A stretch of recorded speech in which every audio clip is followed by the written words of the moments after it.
자, 그래서 이 시점 우리가 주목할 부분은 티리엘의 후계자가 과연 누굴까 하는 건데, 대천사 후보는 참 알려진 바가 없기 때문에 예측을 하기가 쉽진 않지만 호라드림은 어느 정도 예상을 할 수 있습니다. 바로 말티엘 사건의 생존자 로라스 나르인데요. 게임에서만 그를 접하신 분이라면 이런 듣보잡이 무슨 차기 호라드림의 리더냐 라고 하실 수도 있을 거예요. 근데 참 이게 어쩌면 블리자드식 스토리 전개의 문제점이긴 한데, 블리자드는 게임의 스토리를 온전히 게임 속에서만 풀어내지 않고 소설이나 무비컷 등 게임 밖에서도 그 이야기를 풀어낸다는 거예요. 물론 그렇게 풀어낼 수는 있습니다. 그런데 문제가 뭐냐면, 이게 사소한 사건들이라면 상관이 없는데 이것들이 하나같이 세계관 자체에 영향을 줄 만큼 중요하고 큰 사건들이라는 거예요. 그러니까 플레이어 입장에서는 갑자기 뜬금없는 스토리가 전개된 것 같은 당황스러운 느낌을 받기도 하고요. 뭐 비슷한 사례로 옆 동네 와우에서 실바나스에 대한 이야기가 있는데, 자 뭐 여기 성역이니까 그건 생략하고, 자 아무쪼록 이게 굉장히 친절하지는 않은 방식이라는 겁니다. 그런 맥락에서 오늘 살펴볼 로라스 나르의 역사도 인게임에서는 전부 살펴볼 수가 없습니다. 자, 그의 시작은 빛의 폭풍 소설 21장부터 시작이 되는데, 그는 호라드림을 도와주는 서부 원정지의 조력자 역할로 처음 등장해요. 처음엔 그냥 단순 NPC 역할로 사라지는가 싶었는데 계속 옆에서 뭐라 쭈글거리며 마침내 23장에서 그는 티리엘의 인정을 받아 호라드림 결사단의 연습생으로 들어가게 됩니다. 마치 전형적인 다음 세대 후계자 클리셰를 뿜뿜 풍기는 캐릭터인데, 실제로 그 클리셰는 인게임에까지 이어져 말티엘 사건의 생존자이자 팔레미형의 호출자임과 동시에 아드리아 처분에 동행하는 큰 역할까지 맡게 되었어요. 물론 강령술사 자이를 비롯하여 다른 멤버들 역시 생존 가능성이 있으나 현 시점 티리엘의 가장 가까운 위치에서 그를 돕고 있는 것은 로라스 나르 한 명뿐이었습니다. 또한 그가 말하는 대사를 통해 그가 아주 풋내가 풀풀 풍기는 새싹 같은 캐릭터라는 걸 알 수 있는데,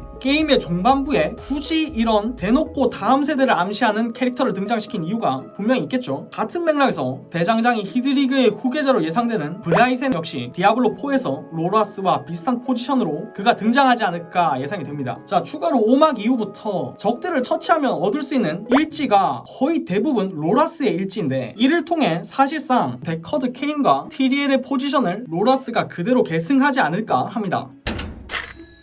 자, 그래서 제가 생각하는 가장 자연스러운 전개는 게임의 초반부에 로라스 나르가 반가운 티리엘의 생존 소식을 알림으로 플레이어를 게임 속에 초대하고, 오디오 플레이어는 티리엘이라는 친숙한 캐릭터를 통해 향수와 연민에 이끌려 게임에 몰입하게 됩니다. 그리고 이제 그 티리엘의 스토리텔링에 따라 디아블로3 이후 세계관에 대한 설명이 게임의 진행과 더불어 자연스럽게 플레이어에게 전달이 되겠죠. 그리고 그 이야기가 고조되고 플레이어가 감정을 이입할 무렵 그가 극적인 최후를 맞이하고 그의 역할은 로라스가 이어가는, 자 그런 모습이 전개되지 않을까 저는 조심스럽게 예측해 봅니다.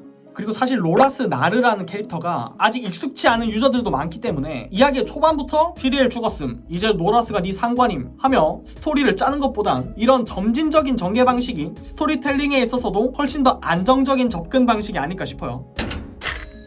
자, 그래서 이 시점에서 디아블로4의 인게임 트레일러 속의 이 노인에 대한 추측도 상당히 많아요. 일단 그가 지니고 있는 이 목걸이를 통해 그가 호라드림이라는 사실을 유추할 수 있는데, 디아블로3로부터 수십 년이 지난 후라는 시간상 나이도 얼추 비슷할 것으로 예상되어 그가 로라스 나르가 아닐까 하는 추측도 있습니다. 실제로 이번 블리즈컨 Q&A 시간 때 디아블로4의 수석 디자이너 제시 맥크리는 트레일러 영상 속에 해당 인물이 중요한 인물이라고 언급까지 했고요. 더군다나 최초 공개 트레일러에서 이미 얼굴을 이렇게 깐 캐릭터인데 게임 중후반부에 뭐 비밀을 간직한 깜짝 반전 캐릭터로 그를 등장시키지는 않을 것 같아요.